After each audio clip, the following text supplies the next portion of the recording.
Visiting the Polmont Prison Visitor Center this week, I heard from the team about the remarkable work that they are doing, offering love and support to those who have a loved one serving time in prison, navigating a challenging system in often emotional circumstances can leave families feeling very vulnerable and bewildered.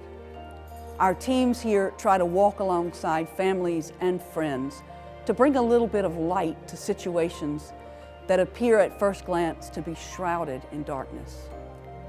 I heard firsthand about the real impact of being able to protect and nurture family relationships, particularly those involving children, to be able to build towards a more positive future and a time of rehabilitation.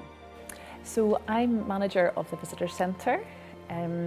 So that really is around supporting all the visitors who come to visit their loved one here at HMP Polmont.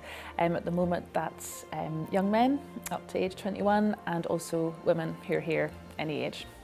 Basically when the families arrive, if they haven't been up to a prison before, they won't know the processes and what to expect from prison visiting, so we try to support people to have information about what to expect. I'd say a big thing is around the emotional side of having a loved one in prison.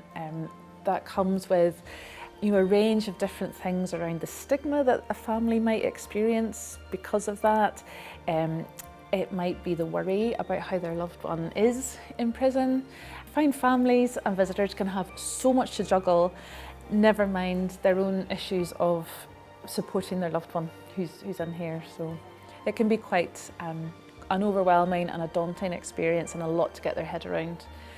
It's quite daunting coming through security measures. There's a process that is unfamiliar, obviously, to a sector of the people who are coming through.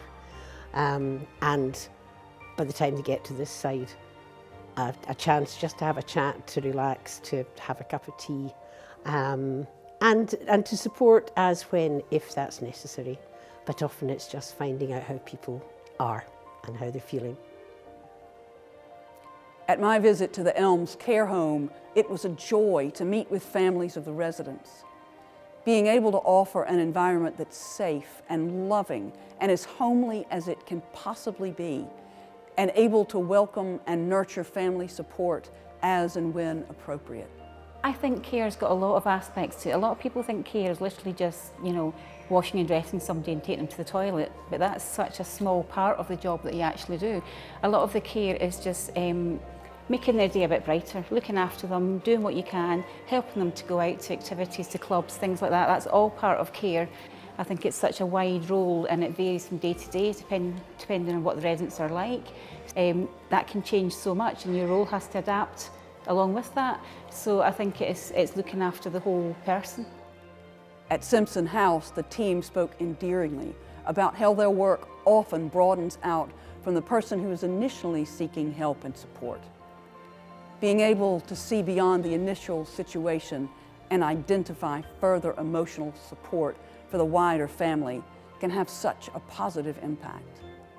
My role is to support children who have experience of drug and alcohol in their family, and also people who have experienced themselves, adults, of addiction. You have all these professional guidelines and structures, which I think once you've kind of got them embedded in you, then it comes back to more about that human connection. And I think, when you know what the boundaries are, it allows you to get closer to the person. All across CrossReach, community plays a massive part for our supported people. We're currently thinking about CrossReach's future direction, and it gives you a lot of pause for thought, because the real experts in people's lives are those that we support. And if we can capture something of what is important to them and build it into our plans for the future, my view is that we really can't go far wrong on that. So give people the opportunities to speak. Sometimes we might not like what they say, but we move with that. So it's a huge ethos around learning disability services and adult services within CrossReach, to hear from people and act on it. When I get out to see service users within services, when I see people achieving outcomes, whether it's simple things or whether it's life-changing things, it's just amazing for me. Giving people the right to tell you whether or not what you're doing is right for them. So you can try and make decisions for them, but actually if you're making the decisions without consulting them or at least giving them some input to it, you're not really caring for it, you're doing stuff to them. So I think that's really important. It's the love and it's the fact that the person is involved in defining whether or not what you're giving them is what they're looking for. The theme for my monitorial year is based on a Zulu phrase, ubuntu, which as closely as we can translate it means I am because you are. And for me that is a deeply theological statement. We cannot be human beings by ourselves, but are created to be in community. This week as I visited CrossReach projects, that has been embodied throughout everything I've seen and experienced. I am because you are.